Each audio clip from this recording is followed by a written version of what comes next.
Welcome back to another episode, guys. On this one, going to be focused on getting the rear end out, so the rear cradle, drop all that out in one go. I'm just going to whack some wheels on here and then undo a few bolts, and it should all just fall out straight on the ground, which will be nice and easy. I've never done it before, so let's give it a crack. Tell me, is it whack up in the air, rapping scattered off the gear? I can map him, get it, yeah. It's like a tracker, get distracted, send him back like in the mail. Not a fraction of them real, catch him lacking, run the drill. Running through the shit like a motherfucking dage. Cool, so my theory is, with the wheels on there, once I drop the subframe out, I can just roll it straight out the door and work on it over there. So, wheels are on. First up, while it's down, I'm going to take out the coilover bolts that are on the top here. 2 on each side on the skyline, and once they're out, then I'll lift it up and get to the other bolts underneath. Hopefully my master plan comes together and it'll be real nice and easy.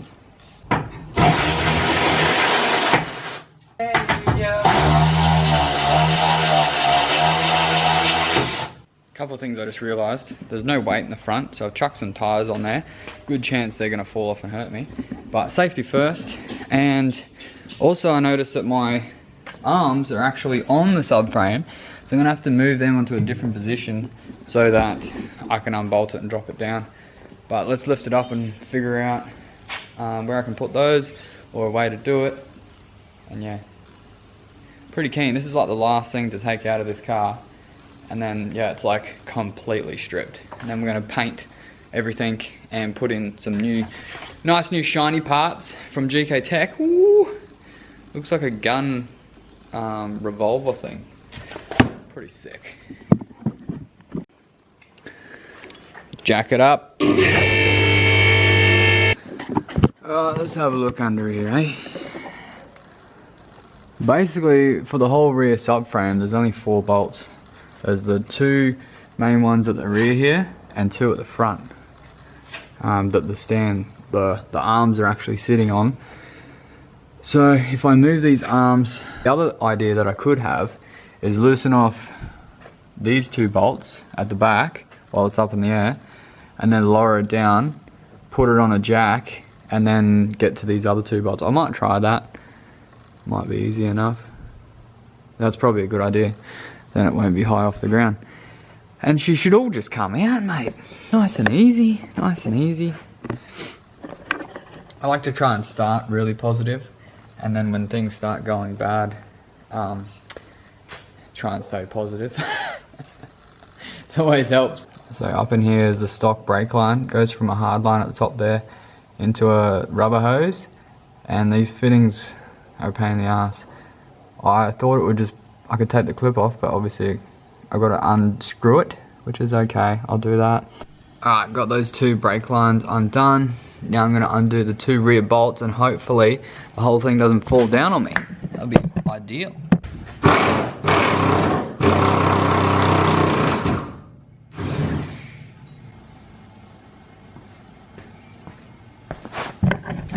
That's sketchy as. I had to undo the lockout bar bolts on here so that I could move it out of the way to get to the 2 nuts that are under here, and then the whole thing like dropped down a tiny bit, which is super sketch, but it's okay because the 2 front bolts, they're pretty strong, should hold it.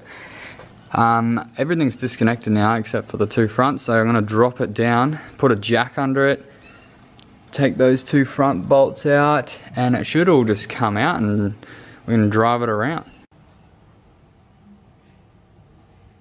Well, that worked out mint. So I just lowered the car down onto the jack on the diff, and then I raised it up so the weight was off the arms, and I just moved them out to the side here. They were already cooked, so I'm not too worried about the little divot part there. The fold thing where the metal folds, it's already flat. So that's been moved back. Now I'm just going to get under there and undo these bolts that are here, and she'll drop right out. Also, not sure if this is a welded diff or not, but it's a LSD because they both spin together, which is cool. It's an easy way to tell. if you've got an open diff, only one side will spin, which sucks for skids.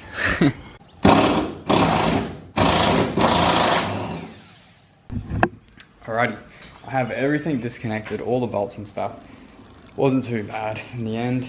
And now, if my theory is correct, I can just lift the shell up and the subframe is just going to be sitting there on the jack. It may tilt forward and hit the ground, and I'll have to deal with that.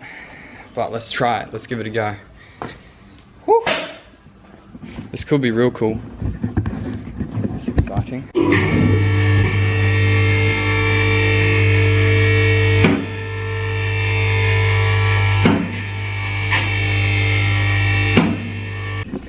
And just like that, it's dropped out.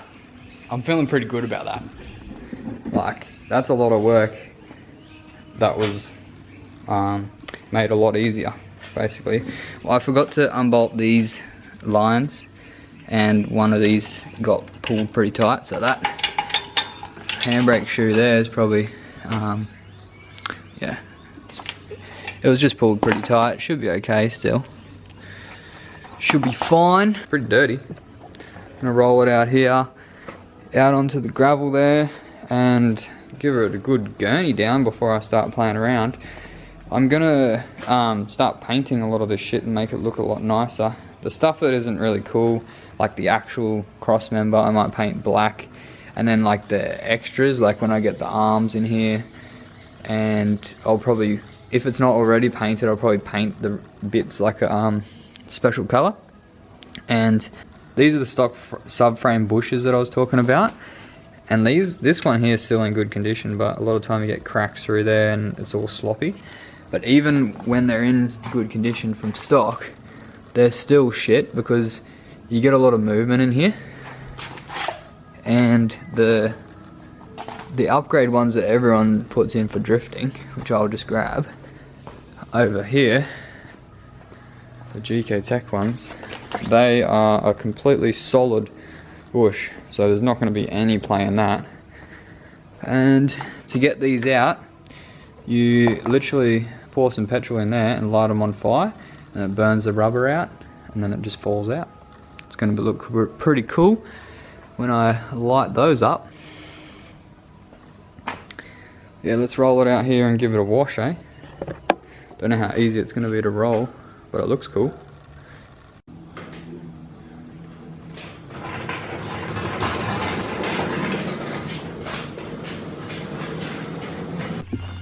I was going to wash that rear subframe, but I ran out of time. Just running upstairs, got a live stream with Rex and Mezzarino. If you guys haven't seen the live streams yet, make sure you go check it out. They've started a podcast channel, and it's heaps of fun just talking about cars, and you can post a photo up of your car and we rate it at the end, and we just talk about all car things, so that's heaps of fun. If you want to see more, make sure you check out the podcast. It's called Talking Automotive, and yeah, always heaps of awesome people on there and a good time. That's a bit of a hill. We'll wash the subframe, start taking off parts that we don't need off it, and then paint a few things hopefully. Get those bushes, get those new bushes in, and should be ready to go back in. Welcome back guys, today's Friday, which is always a good start, and I've just continuing on from the other day with the rear subframe. I'm gonna start cleaning this and start disassembling it. I want to check if that diff has been welded or like what the story is with it. Just check out the condition. So to do that, I obviously need to unbolt it all and get it out with these bolts and the rear bolts. Also I've got and there's two bolts that go up for under there. I've got solid diff bushes to go in for that as well, as solid as you can get it, and we'll have a go at burning these out if there's enough time, which will look sick because the sun's going down right now. So, but first things first, I need to wash this, it's absolutely filthy. I hate working on dirty stuff, so it'll be nice once it's a bit more cleaner. Let's have a go. Also, I picked up some epoxy black enamel. I'm going to be painting the engine bay and underneath any parts that I don't really want to make visible. I'm going to be painting it gloss black, and that way the engine will stand out because the background will be black. and I had to buy some spray thinner as well to go in the spray gun for the air compressor, some terps for cleanup, and I've got these little scuff pads. I'm not going to make it like a professional job, but I want it to be half decent. Like, I sprayed the 180 engine bay with a bloody black gloss spray can, and it still looks pretty half decent, so hopefully this is a little bit better. But yeah, exciting things. I also grabbed, also went to Kudos Motorsports and grabbed some front wheel bearings for the knuckles that are going to go back in once I get them back, because when you do the cut and shut, you have to leave bearings in there, and they just get fucked apparently. So I've got some new ones to press in. They'll be nice and spinny once that's in. I'll be getting all that stuff back shortly, which will be awesome. Hopefully I have this rear subframe done by the time I get that back. So let's get cracking. Alright, just gave it a quick rinse, and she's looking a lot nicer. Now I can actually work on it without getting filthy.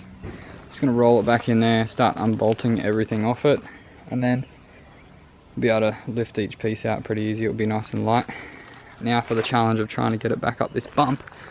Can't really see that, but there's a bit of a bump here that I have a bit of issues with. Let's see how we go.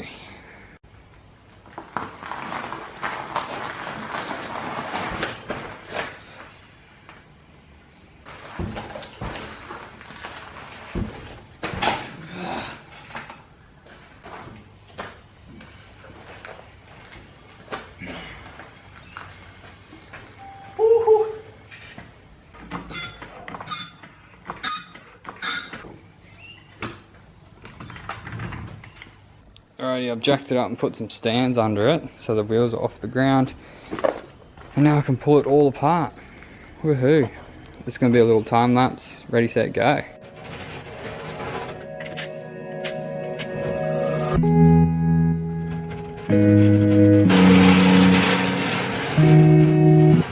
Actually, I'll just interrupt for a second. Look how cool this is. This is like a good example of independent rear suspension works.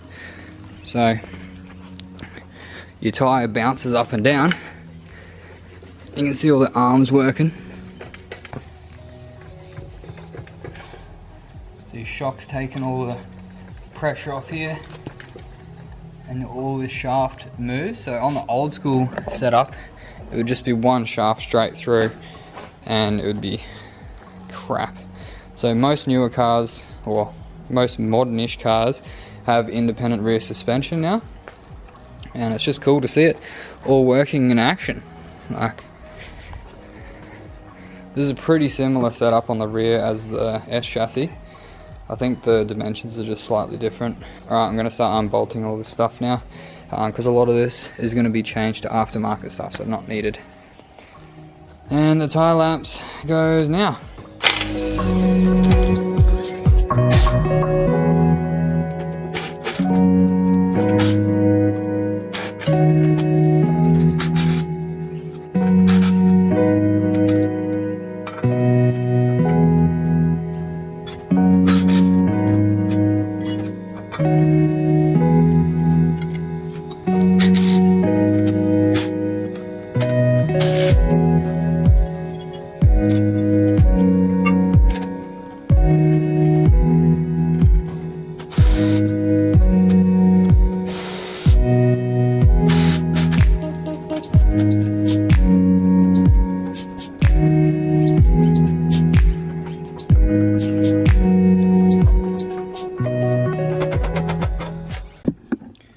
Okay, some time has passed, the sun's gone, and yeah, the subframe is looking pretty bare.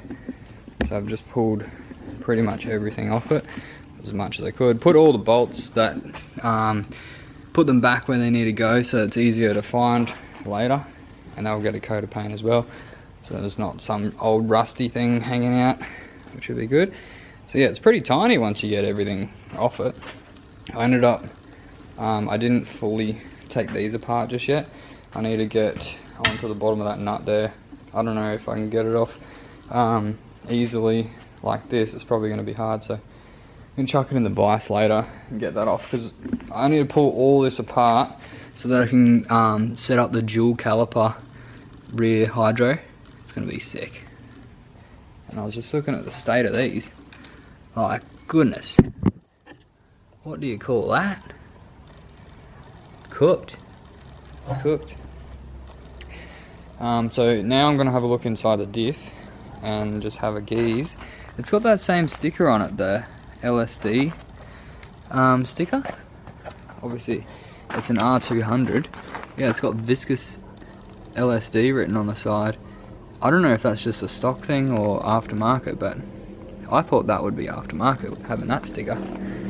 But yeah, I'm gonna pop this cover off and have a look in there, see what the state of that is. And then I'm gonna move that out here and light these on fire. It'll be cool in the darkness.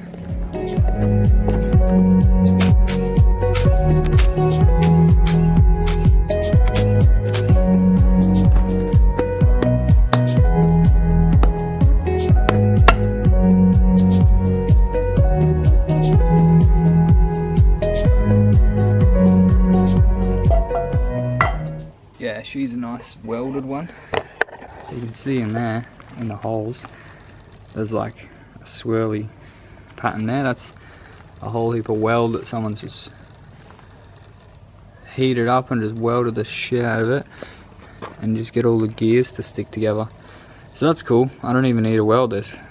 It's literally ready to rock and roll. It even looks like it's got new oil in it. Ho ho ho. That's what a viscous LSD is. The old weldy. But yeah, these things are freaking cool. There's no chunks out of here, so it looks in good condition. I'm gonna put it through its paces. So I can seal that back up. Alright, subframe's in place. I'm just gonna wax some fuel and just sit it in here, and then hopefully it lights up and goes whoosh. I've only got diesel, so diesel from experience takes for ages to burn, but let's see how we go. This handbrake cable broke as well, I think. It's not ideal.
So I've seen that on the internet, but it didn't really work all that well because they're still in there. Do I need to burn it more? I don't know. I'm gonna have to look at the internet again because that'll teach me. I put some E85 on there and she lit up pretty good. Oh well. So yeah, this is going to be part 1 because this video is going to be pretty long obviously. So I'll do part 1 now, and then the next one will be out very shortly. Make sure you check it out. We'll be putting the subframe bushes back in and painting a few things on the rear subframe. So yeah, check it out. Thanks heaps for watching, guys. I really appreciate you guys coming along for the journey of this build. There's a lot of you guys out there that are really keen to see where it ends up. Probably just as keen as me, because it's going to be a weapon. And yeah. So yeah, thanks again. I really do appreciate it. And I appreciate you guys for always tuning into these premieres and dropping comments and likes. I hope you guys had a good day or night, whatever the time may be when you watch it. And yeah, I'll see you on the next one. Peace out.